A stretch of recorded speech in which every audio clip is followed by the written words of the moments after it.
کی بات کرتے ہو، ایک علم تو لے کے آؤ۔ یہاں کسی کے پاس کوئی سیبہ رسی پڑی ہے؟ جی ذرا نکالا ہے مجھے۔ کہتے ہیں جی کالا علم، نوری علم، یہ ایک الگ مستقل ٹاپک ہے، کبھی زندگی رہی تو بات کریں گے۔ حضرات مجھے تھوڑی سی ذرا یہ کاٹ دیں، اتنے لمبے جی، یہ فٹ 1.5 فٹ رہنے دیں باقی۔ حضرات ہاں یہ ٹھیک ہے، ہاں میرے محبوب علیہ الصلوۃ والسلام پہ 11 گریں باندھی گئی اور کالے جادو نے باندھی۔ یہ بات علم کی بنیاد پہ کر رہا ہوں، ویسے نہیں کر رہا۔ والد صاحب کا اپنی زندگی کا 60 سالہ تجربہ اس میدان میں، ان کی اپنی گدی چلتی ہے، عامل ہے سب کچھ، لیکن میں نے ان کی لائن کو چھوڑا ہوا۔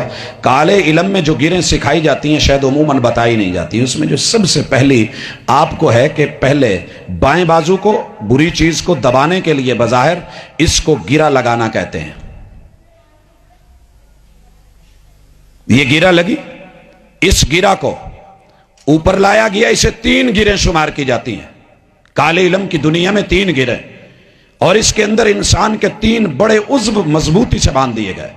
پھر جسے نیچے کیا گیا تھا دائیں کو، اس کو اس سائیڈ کی دائیں کو پھر نیچے کر کے بائیں کو اوپر کر کے یہ 3 بائی 3 کی 6 گریں، اور بعض اس کو 8 گریں مانتے ہیں۔ 8 کی شکل ہے، گریں مکمل ہے، لگا کے انسان کی شکل، نیچے والا دھڑ اوپر والا دھڑ، پھر اس کو ایک دوسرے سے باندھ کے جکڑا جاتا ہے، گریں بڑھا دی جاتی ہیں۔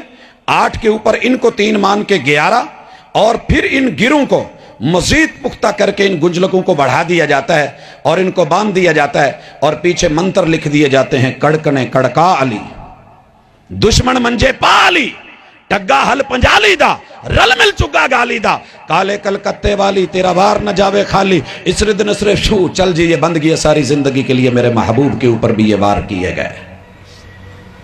آسمان سے رب نے 11 آیتیں اتاری، قل اعوذ برب الفلق من شر ما خلق ومن شر غاسق اذا وقب ومن شر النفاثات في العقد ومن شر حاسد اذا حسد قل اعوذ برب الناس ملك الناس اله الناس من شر الوسواس الخناس الذي يوسوس في صدور الناس من الجنة والناس۔ یہ گریں ایسے نہیں کھلی تھی، جادو ایسے نہیں ٹوٹا تھا۔ کالے علم کی بنیاد، قرآن ایک انقلابی کتاب ہے، کائنات کے دل بدلے، مرضیں بدلی۔ وَنُنَزِّلُ مِنَ الْقُرْآنِ مَا هُوَ شِفَاءٌ وَرَحْمَةٌ لِّلْمُؤْمِنِينَ، لیکن کوئی لینے والا ہو۔ ہم نے پس پشت ڈالا، ان ھذا القرآن یہدی للتی ہی اقوم، زندگی رہی تو باقی بات بعد میں۔ اقول قولی ھذا وآخر دعوانا ان الحمد للہ رب العالمین۔